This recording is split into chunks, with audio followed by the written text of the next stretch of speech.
In this podcast episode, Ben Shapiro discusses the major political news that Joe Biden has dropped out of the 2024 presidential race, with Kamala Harris becoming the presumptive Democratic nominee.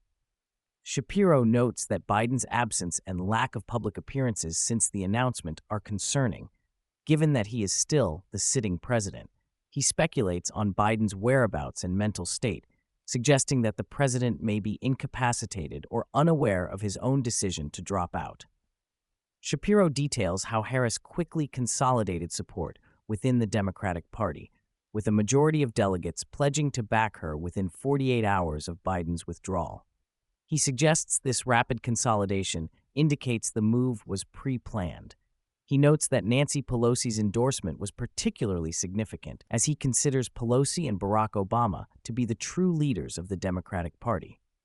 Shapiro analyzes Harris's initial campaign moves, including her focus on intersectionality and her attempt to prosecute the case against Donald Trump. He criticizes this approach, arguing that it will only appeal to a small wing of the Democratic base. He also highlights Harris's past failures as a presidential candidate and her unpopularity as vice president, citing her high staff turnover and perceived incompetence.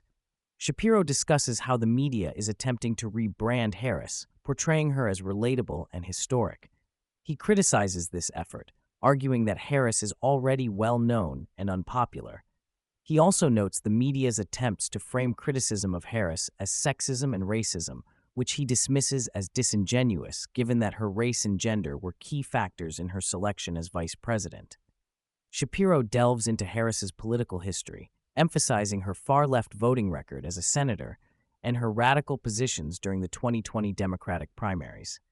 He highlights her support for banning fracking, abolishing private health insurance, implementing a mandatory gun buyback program, and decriminalizing border crossings. He argues that these positions make her vulnerable in a general election. Shapiro discusses potential running mates for Harris, noting that some prominent Democrats like Gretchen Whitmer have already declined consideration. He speculates on the challenges of selecting a running mate, including the potential anti-Semitism within the Democratic Party that might prevent the selection of Josh Shapiro, the governor of Pennsylvania. Shapiro covers Donald Trump's initial response to Harris becoming the nominee, including his attempts to brand her with nicknames like Dumb as a Rock and Laughing Kamala. Shapiro suggests that Trump's campaign should focus on Harris's radical policy positions rather than her personality quirks. Shapiro presents recent polling data showing Trump leading Harris in national and swing state polls. He argues that Harris faces an uphill battle, particularly in key states like Pennsylvania, Michigan, and Wisconsin. He suggests that Harris's strategy of pivoting towards Sunbelt states is unlikely to be successful. Shapiro discusses the internal dynamics of the Democratic Party, including the apparent tension between the Biden and Harris camps.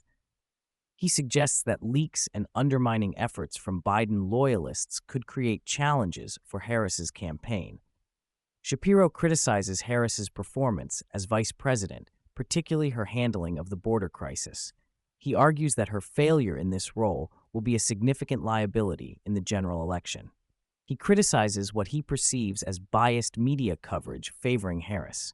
He accuses mainstream media outlets of attempting to manufacture enthusiasm for Harris and downplay her weaknesses. Shapiro discusses Harris's decision not to attend Israeli Prime Minister Benjamin Netanyahu's address to Congress, interpreting it as a sign of the Democratic Party's shifting stance on Israel. He criticizes this move and argues that it reflects poorly on Harris's foreign policy priorities.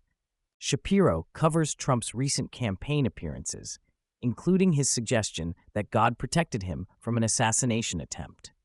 He agrees with Trump's interpretation of events, while criticizing media figures who mocked Trump's statement.